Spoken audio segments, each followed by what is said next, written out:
லீடரான மாணிக்கம் என்ன சொல்லியிருக்காருன்னா, பராசக்தி டீமானது சங்கி டீம் கூட போய் செலிப்ரேஷனை பண்ணியிருக்காங்க. Pongal celebration in Delhi with Parasakthi team. இந்த பொங்கல் செலிப்ரேஷன் ஆனது பிரதமர் மோடி அவர்கள் கலந்து கொண்டிருந்தாரு. பராசக்தி டீம்ல இருக்கிறவங்களுமே டெல்லியில பொங்கல் செலிப்ரேஷனை கொண்டாடி இருந்தாங்க. சுதா கொங்கரா இயக்கத்துல வந்த பராசக்தி பிலிம் ஆனது ஜான் 10 அன்னைக்கு ரிலீஸ் ஆகி இருந்தது. இந்த பிலிம்கான UA சர்டிபிகேட் ஆனது ரிலீஸ் ஆகுற முன்னாடி நாள் தான் கொடுக்கப்பட்டிருந்தாங்க. இதுல 25 கட்கள் பண்ணப்பட்டிருந்துச்சு. இந்த ஒரு ஃபிலிமானது இந்தி திணிப்பை கொண்டு வராதீங்க, அதுக்கு அகைன்ஸ்டா ப்ரொட்டஸ்ட் பண்ற மாதிரியாக இருந்திருந்துச்சு. 1960s நடந்த சம்பவத்தை பேஸ் பண்ணி இந்த ஃபிலிமானது எடுத்திருந்தாங்க. இந்த ஃபிலிம்ல நடிச்ச சிவகார்த்திகேயன், ரவி மோகன் அண்ட் இசையமைப்பாளர் GV பிரகாஷ் இவங்க எல்லாருமே டெல்லியில மோடி அவர்கள் கூட பொங்கல் செலிப்ரேஷனை கொண்டாடி இருக்காங்க. இந்த ஒரு பொங்கல் இன்வைட் ஆனது செலிப்ரேஷனா இல்ல அதை தாண்டி இருக்கிற அரசியலா, இதை பத்தி நீங்க என்ன நினைக்கிறீங்கன்னு உங்களோட கருத்துக்களை கமெண்ட்ல டைப் பண்ணுங்க. அண்ட் இந்த பொங்கல் செலிப்ரேஷன்ல என்ன நடந்ததுன்னு இந்த வீடியோல பார்த்து தெரிஞ்சுக்கலாம் வாங்க. இந்த மாதிரியான அப்டேட்ஸை பத்தி நீங்க தெரிஞ்சுக்கணும்னா என்னோட சேனலை சப்ஸ்கிரைப் பண்ணி வச்சுக்கோங்க, சப்போர்ட் பண்ணுங்க. வணக்கம் அண்ட் வெல்கம் பேக் டு சுகன்யாதி journalist. January 14th Pongal celebration அமைச்சர் எல் முருகன் அவர்கள் வீட்டில் நடந்திருந்துச்சு. எல் முருகன் பராசக்தி டீமையுமே இன்வைட் பண்ணி இருந்தாரு. அண்ட் இந்த ஒரு இன்வைட்டில் பிரதமர் மோடியுமே கலந்து கொண்டிருந்தாரு. ரீசன்ட் டேஸாக பிரதமர் மோடி அவர்கள் தமிழுக்காகவும் தமிழை பற்றியுமே பேசிட்டு வந்துட்டு இருக்காங்க.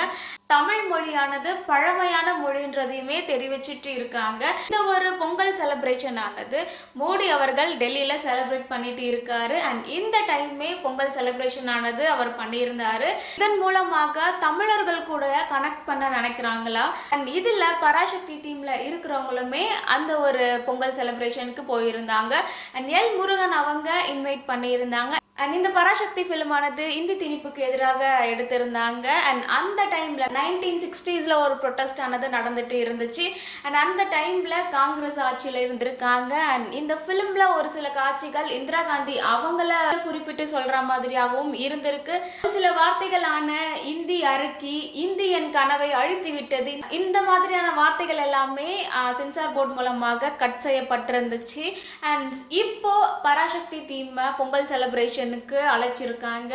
என்ன ஒரு ரீசனா இருக்கும்னு நீங்க நினைக்கிறீங்க? இந்த ஒரு இன்வைட்டை அரசியலா பார்க்காதீங்க, ஒரு செலிப்ரேஷனா தான் போயிருக்கோம்னு ஆக்டர் சைட்ல இருந்து சொல்லியிருந்தாங்க. பல கட்சி தலைவர்களுமே விமர்சிச்சுட்டு இருக்காங்க. இந்த பிலிமானது காங்கிரஸை தான் அகெயின்ஸ்ட் பண்ற மாதிரி இருந்திருக்கு. இந்த பிலிமானது 1960s காங்கிரஸை பேஸ் பண்ண மாதிரி தான் இருக்கு. ஸோ அதனால தான் இந்த பிலிமானது ரிலீஸ் பண்ணியிருக்காங்க. ஜனநாயகன் படமானது போஸ்ட்போன் ஆகியிருக்கு, அதை ரிலீஸ் பண்ணலன்ற மாதிரியும் சோஷியல் மீடியாஸ்ல பலரும் அவங்களோட கருத்துக்களை சொல்லிட்டு இருக்காங்க. பராசக்தி ஃபிலிம்க்குமே ஒரு சில cuts and rules and regulation இதெல்லாம் தாண்டி தான் ரிலீஸ் பண்ணி இருந்தாங்க. அண்ட் ஜனநாயகன் ஸ்டில் ரிலீஸ் ஆகலை. அண்ட் சென்சார் போர்டு இஷ்யூ ஆனது இன்னும் போயிட்டு தான் இருக்கு. அண்ட் இந்த ஒரு ஃபிலிம்கான UA சர்டிஃபிகேட்டுமே கொடுத்திருந்தாங்க. இந்த ஈவெண்ட்ல பிரதமர் மோடி இனிய பொங்கல் நல்வாழ்த்துக்கள்னு சொல்லியிருந்தாரு. அண்ட் இனிய பொங்கல் நல்வாழ்த்துக்கள்ன்றது அவர் தமிழ் மொழியில சொல்லியிருந்தாரு. தமிழ்நாட்டில் இருந்து போன சிவகார்த்திகேயன், ரவி மோகன் அண்ட் GV பிரகாஷ் அந்த இடத்துல ஒரு பெர்ஃபார்மன்ஸுமே பண்ணி இருந்தாரு. அண்ட் அதெல்லாம் பார்த்துட்டு பிரதமர் மோடி அவர்கள் மிகவும் மகிழ்ச்சியாக இருக்காங்கன்றதையுமே தெரிவிச்சிருந்தாங்க. அண்ட் சிவகார்த்திகேயன் அவர்கள் இதுதான் பிரதமர் மோடியை பார்க்கறது ஃபர்ஸ்ட் டைம். அண்ட் அவரை பார்த்ததுல ரொம்பவே சந்தோஷம்ன்றதையும் தெரிவிச்சிருந்தாங்க. அது மட்டும் இல்லாமல் நம்மளுடைய தமிழ் மொழி கலாச்சாரமானது டெல்லியில் போய் செலிப்ரேட் பண்ணுறதுமே அவர் சைட்ல இருந்து ப்ரௌடான மூமெண்ட்டாக ஃபீல் பண்ணியுமே சொல்லி இருந்தாரு. இந்த பராசக்தி டீமானது டெல்லியில போயிட்டு செலிப்ரேஷன் பண்ணது கான்ட்ரோவர்சியாகவுமே மக்கள் மத்தியில பேசிட்டு இருக்காங்க. இந்த பராசக்தியானது DMK கூட கனெக்ட் ஆகி இருக்கு. இந்த ஒரு ஈவெண்ட்டுக்கு அப்புறம் DMK அண்ட் BJP இவங்க ரெண்டு பேரும் மறைமுக கூட்டணியாக இருக்காங்கன்றத மக்கள் பேசிட்டு இருக்காங்க. ஆல்ரெடி TVK தலைவர் விஜய் அவர்கள் DMK அண்ட் BJP மறைமுக கூட்டணின்றதெல்லாமே மென்ஷன் பண்ணிட்டு வந்துட்டு இருக்காரு. அண்ட் இந்த டைம்ல பராசக்தி டீமானது டெல்லியில போய் பொங்கல் செலிப்ரேஷனை பண்ணதை இன்னுமே கான்ட்ரோவர்சி ஆக்கி இருக்கு. காங்கிரஸ் ஜனநாயகம் படத்துக்கான சப்போர்ட்டை கொடுத்துட்டு இருக்காங்க. அண்ட் டிவிக்கே கூட கூட்டணியானது வைக்க வேண்டும்ன்றதுக்காக தான் அவங்களுடைய சப்போர்ட் ஆனது இருக்கா.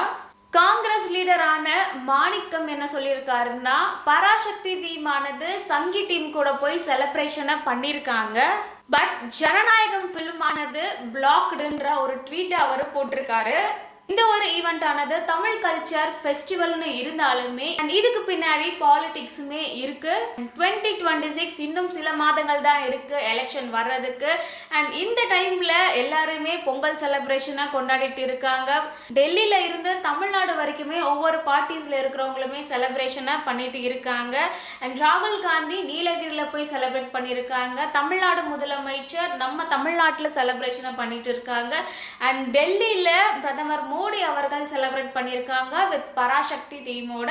இந்த மோடி பொங்கலானது தமிழ்நாட்டு மக்களுடைய ஓட்டிங்கை அவங்க சைடில் கொண்டு போகிறதுக்கான ஒரு ஆஸ்பெக்டாக பார்க்குறீங்களா, இல்லை இது ஒரு கல்ச்சுரலான ஒரு செலிப்ரேஷனான ஒரு வியூவாக பார்க்குறீங்களா? அண்ட் இந்த ஈவெண்ட்ல பிரதமர் மோடி அவர்கள் அனைவருக்கும் பொங்கல் நலவாழ்த்துக்கள்னு சொல்லியிருந்தாரு. அனைவருக்கும் இனிய பொங்கல் நல்வாழ்த்துக்கள்னு தமிழ் மொழியில் அவர் அழகாக சொல்லியிருந்தாரு. இந்த ஒரு ஃபெஸ்டிவல் ஆனது அறுவடையை கொண்டாடும் நாளான விவசாயிகளுக்கான நாளாக கொண்டாடப்படுகிறது. திருக்குறள்ல கூட விவசாயத்தை பத்தி இருக்குன்னு திருக்குறளையுமே எடுத்து சொல்லியிருக்காரு. அதாவது தமிழர்களுடைய பெருமையை சில காலமாக மோடி அவர்கள் எல்லா இடத்துலையுமே சொல்லிட்டு வந்துட்டு இருக்காரு. பூமி நலமுடன் இருக்க வேண்டும், அதே நேரத்துல அறுவடையுமே நல்லா இருக்கணும்னு அவருடைய பொங்கல் வாழ்த்துக்களை சொல்லியிருந்தாரு. அண்ட் இந்த ஈவெண்ட்ல கலந்து கொண்ட ஆக்டர் சிவகார்த்திகேயன் அவருடைய பொங்கல் வாழ்த்துக்களை சொல்லியிருந்தாரு. மக்கள் இது எல்லாத்தையுமே புரிஞ்சுப்பாங்க. பராசக்தி படத்தை கம்ப்ளீட்டா பார்த்தா மக்கள் இது எல்லாத்தையுமே அண்டர்ஸ்டாண்ட் பண்ணிப்பாங்கன்றதையும் அவர் சொல்லியிருக்காரு. ஜனநாயகன் படத்தை பத்தி ரிப்போர்ட்டர் சிவகார்த்திகேயன் கிட்ட கேட்கும் பொழுது சிவகார்த்திகேயன் விஜய்க்கு பொலிட்டிக்கலாகவும் சினிமாவிலையுமே அவருடைய வாழ்த்துக்களை சொல்லியிருக்காரு. அவருடைய படமானது சீக்கிரமாகவே ரிலீஸ் ஆகும்னு அவர் அந்த பிரஸ் மீட்ல சொல்லியிருந்தாரு. பராசக்தி படத்துக்கு மேல பல கிரிட்டிசிசம் ஆனது பலர் வச்சுட்டு இருக்காங்க. அதை பத்தி என்ன நினைக்கிறீங்கன்னு கேட்டதுக்கு விஜயும் நானுமே ஒரு அண்ணன் தம்பி மாதிரி தான் அவர் சொல்லியிருக்காரு. ஆக்டர் ரவி மோகன் என்ன சொல்லியிருந்தாருன்னா, இந்த ஒரு மூமெண்ட் ஆனது கிரேட் ஆனர் ஃபார் தமிழ் பீப்பிள்னு சொல்லியிருக்காரு டெல்லியில நடந்த இந்த பொங்கல் செலிப்ரேஷனுக்கு. அண்ட் இந்த ஈவெண்ட்ல கலந்து கொண்டதுக்கு ரவி மோகன் ரொம்பவே ஹாப்பியா இருந்திருக்காரு. அண்ட் PM மோடியை பார்த்ததுமே அவருக்கு மகிழ்ச்சியா இருந்திருக்கு. PM மோடி அவர்கள் அவங்கள ஒரு ஸ்மைலிங் ஃபேஸோட இன்வைட் பண்ணியிருந்தாருன்றதுமே அவர் சொல்லியிருந்தாரு. மக்கள் என்ன வேணாலுமே சொல்லலாம், இது ஒரு சினிமா, இந்த சினிமாவை ஒரு என்டர்டெயின்மெண்ட் மீடியமாக தான் பார்க்கணும்னு அவர் ஆட் பண்ணி சொல்லியிருக்காரு. இதுல பாலிடிக்ஸை பார்க்காதீங்க, சினிமாவை சினிமாவாக பாருங்க, இது ஒரு என்டர்டெயின்மெண்ட் தான் சொல்லியிருக்காரு. ஆஸ் அ விஜய் ஃபேனா அவருடைய சக்சஸ்க்கு நானுமே ப்ரே பண்ணிக்கிறேன் குறிப்பிட்டு சொல்லியிருக்காரு. ஓவராலா மோடியுடைய பொங்கல் செலிப்ரேஷன் ஆனது நியூ டெல்லியில நடந்து முடிஞ்சிருந்துச்சு வித் பராசக்தி டீமோட. அண்ட் இதுல ஒரு சில பாஜக தலைவர்களுமே ஜாயின் பண்ணி இருந்தாங்க. அண்ட் இந்த ஒரு ஈவெண்ட்டை பத்தி மக்களாகிய நீங்க என்ன நினைக்கிறீங்க? அண்ட் இந்த ஒரு ஈவெண்ட் ஆனது கல்ச்சுரல் ஆஸ்பெக்டா இல்லை பொலிட்டிக்கலான ஒரு ஆஸ்பெக்ட்ல நடந்திருக்கா? உங்களுடைய ஒப்பீனியனை ரெஸ்பெக்ட்ஃபுல்லாக கமெண்ட்ல ஷேர் பண்ணுங்க. அண்ட் இந்த ஒரு வீடியோ உங்களுக்கு பிடிச்சிருந்தா லைக் பண்ணுங்க, கமெண்ட் பண்ணுங்க, சப்ஸ்கிரைப் பண்ணுங்க அண்ட் ஷேர் பண்ணுங்க. மீண்டும் ஒரு வீடியோவில் மீட் பண்ணலாம். தேங்க்யூ, பாய்.